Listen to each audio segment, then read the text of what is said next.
വയനാട് ദുരന്തബാധിതർക്കായി നിർമ്മിച്ച ടൗൺഷിപ്പിലാണ് ഞാനുള്ളത്. നമ്മളോടൊപ്പം ജില്ലാ കളക്ടറുണ്ട്. മാഡം, ഇതൊരു അഭിമാന നിമിഷമാണ്. ഒരു ജില്ലാ ഭരണകൂടത്തെ സംബന്ധിച്ച് ലോകത്തിന് മാതൃകയാകാവുന്ന ഒരു പ്രൊജക്റ്റ്. ഈ പ്രൊജക്റ്റ് പൂർത്തിയാവുന്ന സമയത്ത് എന്തൊക്കെയാണ് മനസ്സിലൂടെ കടന്നു പോകുന്നത്?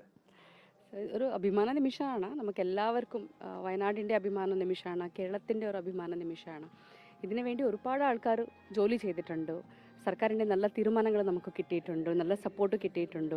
ഏറ്റവും കൂടുതൽ ദുരന്തബാധിതരായിട്ടുള്ള ആൾക്കാരും നമ്മളോടൊപ്പം കാണിച്ചിട്ടുള്ള ആ ഒരു വിശ്വാസം നമ്മളെ ട്രസ്റ്റിൽ എടുത്തിട്ടുണ്ട്. അവർ നമ്മൾ പറയുന്ന കാര്യങ്ങളും സോ എല്ലാം നോക്കുമ്പോൾ it's A very happy moment for me personally.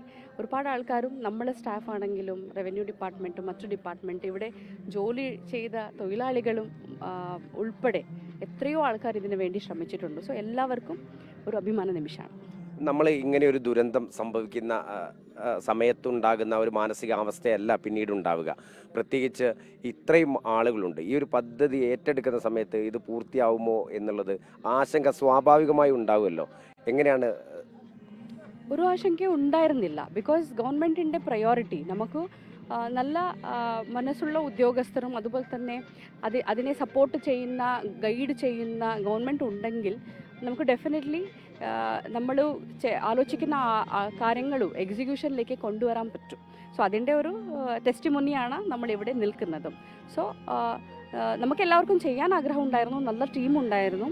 അതിന് ആവശ്യമായിട്ടുള്ള സപ്പോർട്ടും ഗൈഡൻസും കിട്ടിയത് കൊണ്ട് ഇത് യാഥാർത്ഥ്യമായി. ഒപ്പം തന്നെ മാഡം, ഇതിനകത്തേക്ക് ഇനി എന്താണ് കാര്യം? ഒരു ജില്ലാ ഭരണകൂടത്തിൻ്റെ ഉത്തരവാദിത്തം ഇവിടെ പൂർണ്ണമാവുന്നില്ല എന്നാണ് മനസ്സിലാകുന്നത്. പ്രത്യേകിച്ച് ഇതൊരു മോണിമെൻ്റ് കൂടെയാണ്, അത്തരത്തിൽ സംരക്ഷിക്കപ്പെടേണ്ടത് കൂടെയുണ്ട്.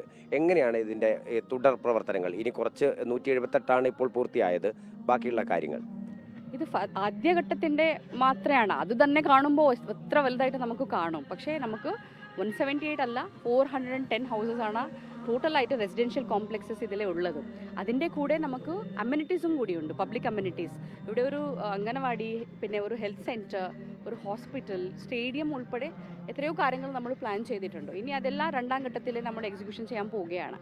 പിന്നെ ഈ വീടും ഇൻഫ്രാസ്ട്രക്ചർ ക്രിയേഷൻ ഒരു ഭാഗം മാത്രമാണ് ഡിസാസ്റ്റർ റീഹാബിലിറ്റേഷനിൽ വരുന്നതും. അതല്ലാതെ ഇനിയും സൈക്കോ സോഷ്യൽ സപ്പോർട്ട്, അവർക്ക് ആവശ്യമായിട്ടുള്ള മെഡിക്കൽ സപ്പോർട്ടും ലൈവ്ലിഹുഡ് അസിസ്റ്റൻസ്, അങ്ങനെയുള്ള കാര്യങ്ങളും എങ്ങനെയാണ് അവരെ ഒരു നല്ല ജീവിതത്തേക്ക് തിരിച്ചു കൊണ്ടുപോവുക, ആ കാര്യങ്ങൾ ഇനിയും നമ്മുടെ മുമ്പിൽ ഉണ്ട്. അതുമാത്രമല്ലാതെ ഇപ്പോൾ ഗവൺമെൻറ് ലോൺ വേവർ പറഞ്ഞിട്ടുണ്ട്.